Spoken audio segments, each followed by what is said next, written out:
तत्वार्थ सूत्र की तत्वार्थ वृत्ति टीका, जिस ग्रंथ का नाम सर्वार्थ सिद्धि है, पूज्यपादाचार्य ने तत्वार्थ सूत्र को उमा स्वामी आचार्य भगवान ने लिखा है और उसकी तत्वार्थ वृत्ति, जो तत्वार्थ सूत्र है उसके एक एक पद को वृत्ति यानी उसका विस्तार खोला है और फिर पूरे खोल करके पूरे वृत्ति का नाम सर्वार्थ सिद्धि है। सब अर्थ की सिद्धि हो जाएगी। धर्म अर्थ काम और मोक्ष चारों पुरुषार्थ की सिद्धि जिससे होती है वह सर्वार्थ सिद्धि। और अंत में बताया कि पढ़ने और सुनने से भी, याद करो या मत करो, पढ़ना और सुनना भी सीख गए तो भी तुम्हारे कल्याण का मार्ग खुल जाएगा, संस्कार आ जाएगा। अनादि काल से इस जीव ने जितना भी संस्कार लिया है, सब भी कथाओं का, चार संज्ञाओं का संस्कार ही अपने अंदर डाला है। यदि इस जीवात्मा ने तत्व का संस्कार डाला होता, द्रव तत्पदार्थ का संस्कार डाला होता, तो वही चीज जो है क्या बीज रूप में जाकर के पुनः अधिगमज बन जाती, निसर्गज बन जाती। पहले निसर्ग अधिगमज बनेगी, फिर निसर्गज में चली जाएगी। तो यहाँ पर जो मंगलाचरण करने के बाद, मंगलाचरण में जो चीजें बताई गई है उसमें आगम, सिद्धांत, न्याय और व्याकरण, ये सब मंगलाचरण में।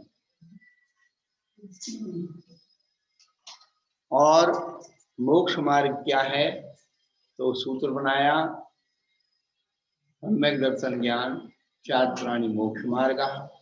सम्यक दर्शन क्या है, तत्वार्थ सिद्धानम सम्यक दर्शनम, अकेली तत्व सिद्धानम सम्यक दर्शनम ही है, नहीं है अकेला अर्थ सिद्धानम सम्यक दर्शन है।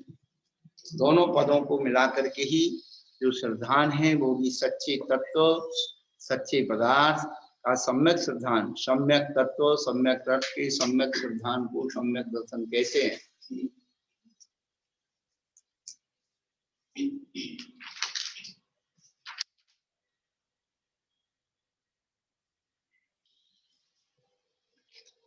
वह सम्यक दर्शन निसर्गात अधिगमत, निसर्ग और अधिगमत से दो प्रकार का है। फिर उन्होंने निसर्ग अधिगमत को समझाया और तत्पद का विशेषण दिया कि तत्पद क्यों दे दिया, यदि तत् नहीं लगाते सूत्र में तो मोक्ष मार्ग दो प्रकार का, जबकि प्रसंग क्या है, सम्यक दर्शन का है। तो एक एक शब्दों को रखने के पीछे भी पूरी वैज्ञानिकता आचार्यों ने रखी है। तो तीसरे सूत्र की उत्थानिका में उन्होंने जीवादि पदार्थ विषयम, ये इसको कोट करके रखना है कि वह सम्यक दर्शन जीवादि पदार्थ का विषय है।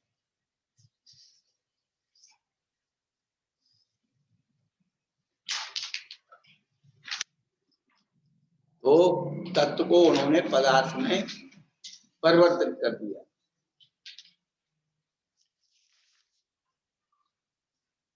कल अपन ने यहां तक पढ़ा था। अब कहते हैं तत्वार्थ सिद्धानम सम्यक दर्शनम इति उत्तम। अथ किम तत्वमिति इति इदम आह। तो जो जीवादि क्या थे, तत्व हैं, जीवादि तत्वार्थ हैं, अकेला पदार्थ सम्यक दर्शन नहीं है। यहाँ हिंदी में जो उन्होंने जीवादि पदार्थ पद दिया है, वहां जीवादि तत्वार्थों का सिद्धांत करना सम्यक दर्शन है। क्या? जब तत्वार्थ सिद्धांत सम्यक दर्शनम है तो यहाँ भी अर्थ में वही चीज आना चाहिए कि जीवादि तत्वार्थों का सिद्धांत करना सम्यक दर्शन, अकेला पदार्थ नहीं आना चाहिए। क्यों? उन्होंने पदार्थ का पहले ही निषेध कर दिया कि पदार्थ का सिद्धांत करना, अकेले पदार्थ का सिद्धांत सम्यक दर्शन नहीं है। तो उत्थानिका में जो चीज मिल रही है वह उत्थानिका से हमें ग्रहण करना है। तो मूल में जो दे तत्वार्थ सिद्धानम सम्यक दर्शनम की उत्तम,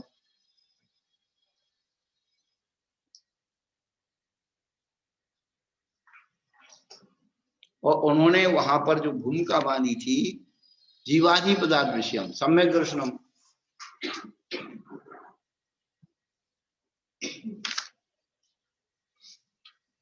तो यहां पर जिन तत्वार्थों का, क्योंकि अभी तत्वों का विवेचन करना है, तत्वों के नाम लेना, पदार्थ के नाम नहीं लेना, और अंत में तत्व पद आ रहा है, तो अपने आप आ रहा है कि तत्व आना चाहिए, पदार्थ नहीं आना। उत्थानिका के जो अर्थ में, हिंदी अर्थ में, वहां तो उन्होंने सामान्य का तत्वार्थ सिद्धानम सम्यक दर्शनम ऐसा जो कहा है, तो तत्व क्या है? तो तत्वार्थ में हम तत्व निकाल रहे हैं, पदार्थ से तत्व नहीं निकाल रहे। उत्थानिका में जो अर्थ जो किया है हमारे आचार्य भगवान ने तो सही दिया, लेकिन उन्होंने क्या किया, तत्वार्थ को पदार्थ बना दिया कि अभी इसकी विषय ये नहीं है, अभी तत्वार्थ ही चलेगा।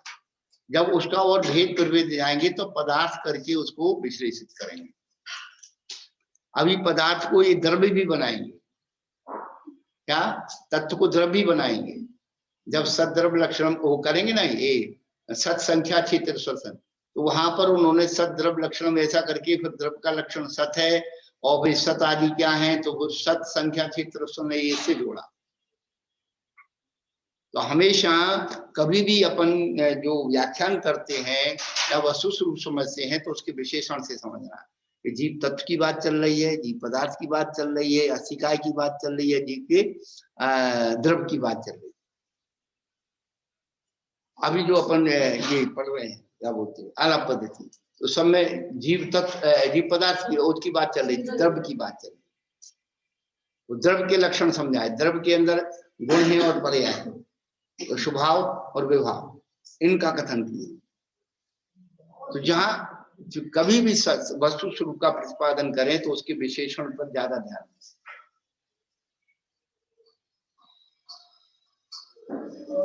और यही कारण होता है कि हम लोग बात करते पदार्थ की पहुंच जाती तत्व में, बात करते तत्व की पहुंच जाती तत्पदार्थ में, और वो सारी वस्तु बिगड़ जाती है। तो ना ये सिद्ध हो पाता ना वो सिद्ध हो पाता, दोनों खिचड़ी बन जाती है।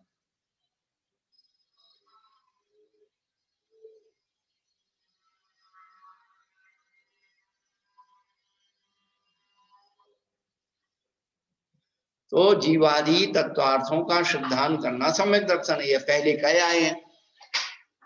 पदार्थ का सिद्धांत तो सम्यक दर्शन कहा नहीं था, उसका तो निषेध किया था। अब तत्व कौन है, कौन कौन है, इस बात को बतलाने के लिए आगे का सूत्र कहते हैं जीवा जीवाश्रव वंद सम्मर निर्जरा मोक्षा तत्वम जी अजी आश्रव वंध संबर निर्जरा और मोक्ष, ये तत्व हैं। तत्व यानी भाव। अब इन सब को आचार्य भगवान विश्लेषण करके जीव अजीव आश्रव बंध संबंध निद्रा और मोक्ष इनके संक्षेप या स्वरूप बताएंगे, संक्षेप कथन करेंगे। स्वरूप हमेशा परिभाषित होता है और पदार्थ की व्याख्या होती है, तत्व की व्याख्या नहीं होती है, तत्व का स्वरूप बताया जाता है।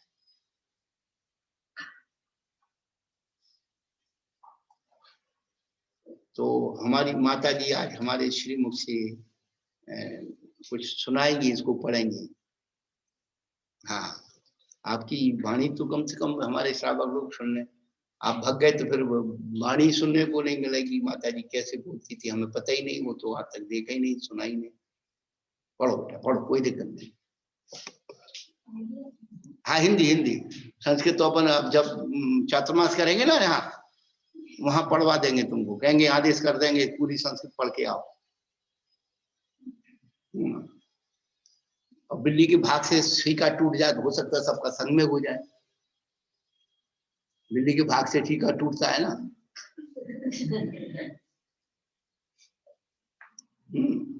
बेटा पढ़ो। जीव, अजीव, आश्रम, बंध, संवर, निर्जरा और मोक्ष ये तत्व हैं। इनमें से जीव का लक्षण चेतना है, जो ज्ञानादि के भेद से अनेक प्रकार की है। जीव से विपरीत लक्षण वाला अजीव है, शुभ और अशुभ कर्मों के आने के द्वार रूप आश्रव है। आत्मा और कर्म के प्रदेशों का परस्पर मिल जाना बंध है। आश्रम का रोकना संवर है।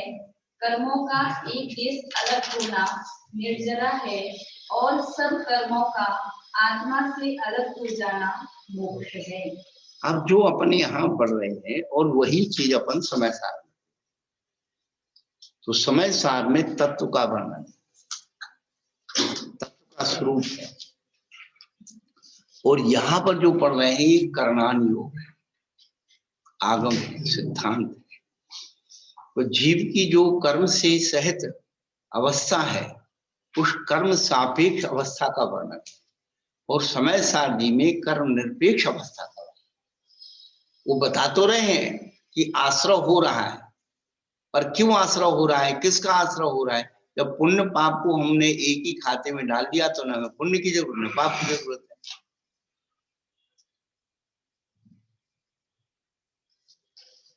तो ये अपेक्षा भेद हो जाते हैं।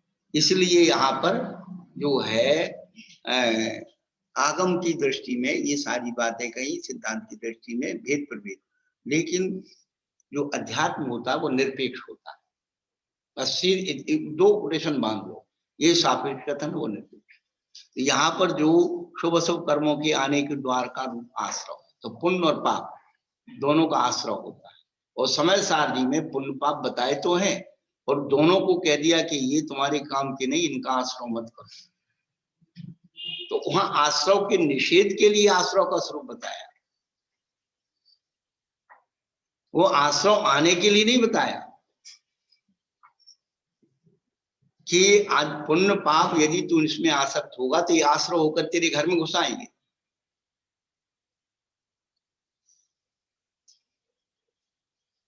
तो आश्रय को वहां रोक दिया। तो वहां पर आश्रय को रोकने के बाद बंध नहीं कहा कि जो आश्रय किया नहीं, बंध किसका? अब वहां पर फिर एक दूसरी बात कही कि जो पहले से आ चुका उसकी क्या करो। तो फिर आश्रय के बाद उन्होंने सीधा संवर अधिकार कहा, और फिर निर्जरा अधिकार, बंध अधिकार छोड़ दिए कि आश्रय को रोक दिया तो संवर हो गया, आश्रय ने संवरा। और समर के बाद जो है, जो पहले से आके बैठ गए बंठन करके, उनका क्या करे? तो उन्होंने कहा उनको निःशक्त करो, भूखे प्यासे रहो। क्या खिलाओगे पिलाओगे तो उद्दंड हो जाएंगे, उनको उपास कराओ, अब दुबले पतले हो जाएंगे। तो उनके जो स्थिति अनुभाग है ना, वो खुराक, कर्मों की खुराक जो है स्थिति अनुभाग, वो कम कर दो, दुबले पतले हो जाएंगे अपने आप, प्रदेश उदय वो करके चले जाएंगे।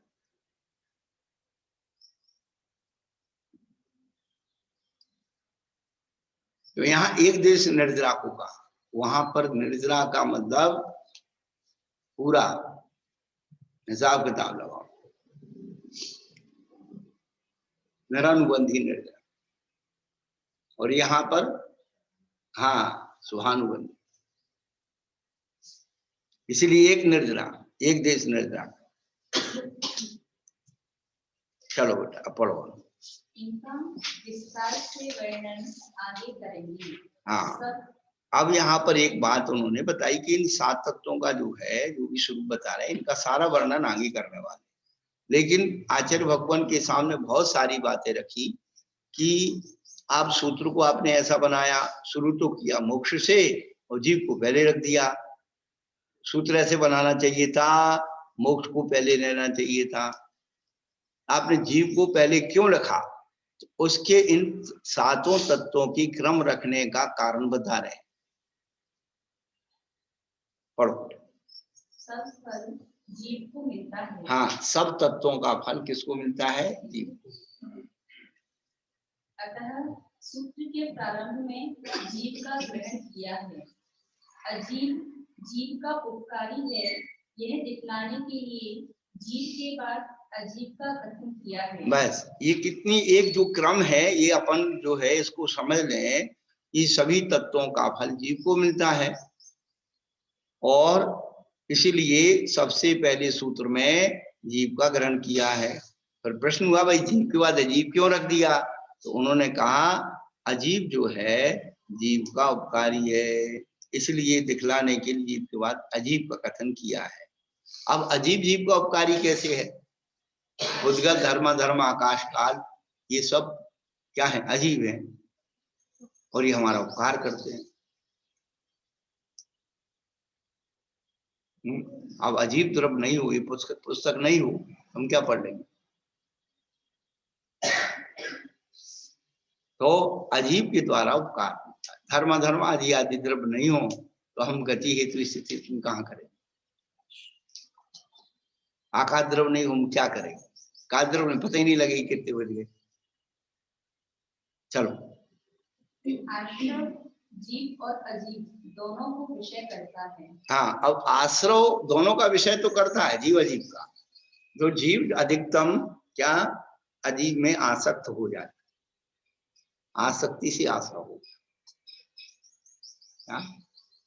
एक तो श्रद्धान कराया गया कि इनका श्रद्धान करने से तुम्हें सम्यक दर्शन होगा, परंतु तू जो है अजीब की आसक्ति दिखाएगा तो आश्रव। हम लोग केवल पुद्गत द्रव्य की आसक्ति दिखा रहे हैं, धर्म अधर्म आकाश काल द्रव्य की आसक्ति नहीं दिखती, दिखती है, और कभी अपन से फीलिंग नहीं क्या हम इससे जल्दी पहुंच जाए। धर्म गति हेतु है ना, है हम तो आराम से आ रहे। खरगोश और कछुआ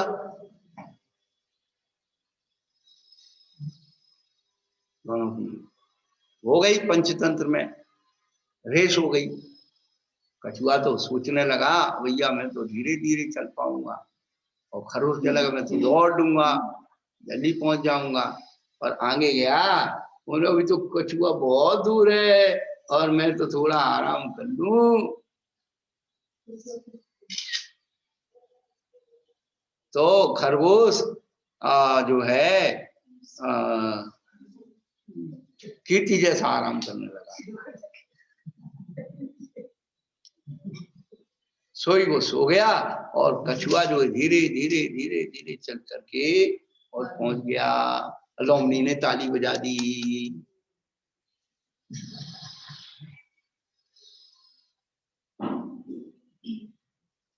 लोमड़ी चालाक होती है। हाँ, चालाक और चतुर में क्या अंतर होता है बता दिया है, माता जी को पता है, माता जी हंस रही है। चतुर जो होता है दूसरों को भी बचा लेता, खुद भी बच जाता है, और चालाक जो होता है दूसरों को फंसा देता, खुद बच के बच जाता है।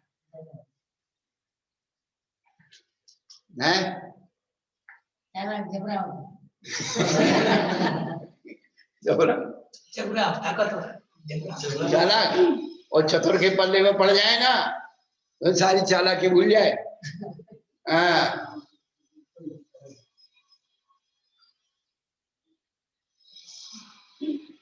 बुद्धिमान बीरबल चतुर था, अभय कुमार चतुर था, तेनालीराम चतुर था, ये सब अभय कुमार चतुर था, ये सब चतुर व्यक्ति होते हैं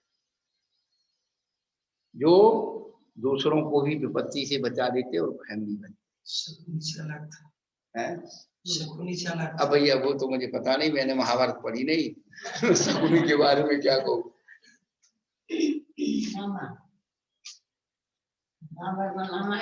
हाँ, अब उसके बारे में ज्यादा पढ़ा नहीं और पढ़ता नहीं है। चलो चालाक लोगों के बारे में क्या पढ़े, चतुर लोगों के बारे में पढ़े। चालाक लोगों के बारे में चालाकी आएगी, चतुर लोगों के बारे में पढ़ेंगे चतुराई आएगी। जो जिसके पढ़ेगा उसके गुण संगति करेगा वैसे गुण आएंगे।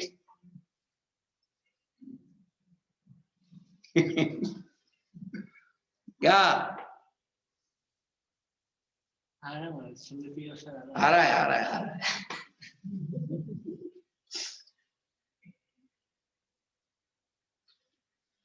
चलो भाई पढ़ो माँ।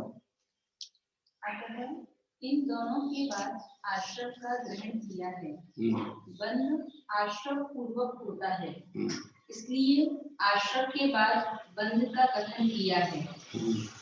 संवृत जीव के बंध नहीं होता, अतः संवर बंध का उल्टा हुआ। इस बात का ज्ञान कराने के लिए बंध के बाद संवर का कथन किया है। संवर के होने पर निर्जरा होती है, इसलिए संवर के पास निर्जरा कही है। मोक्ष अंत में प्राप्त होता है, इसलिए उसका अंत में कथन किया। बस अब पहले ही चिल्लाने लगे मोक्ष आत्मा मोक्ष आत्मा मोक्ष, क्या मिलने वाला? आखिरी को पहले रस हो गए, पहले ही से मुमुक्षु बन गए हैं। खाना पीना को छूटा नहीं, मुमुक्षु बन गए। जिसको मोक्ष की इच्छा होती है वो मुमुक्षु होता है।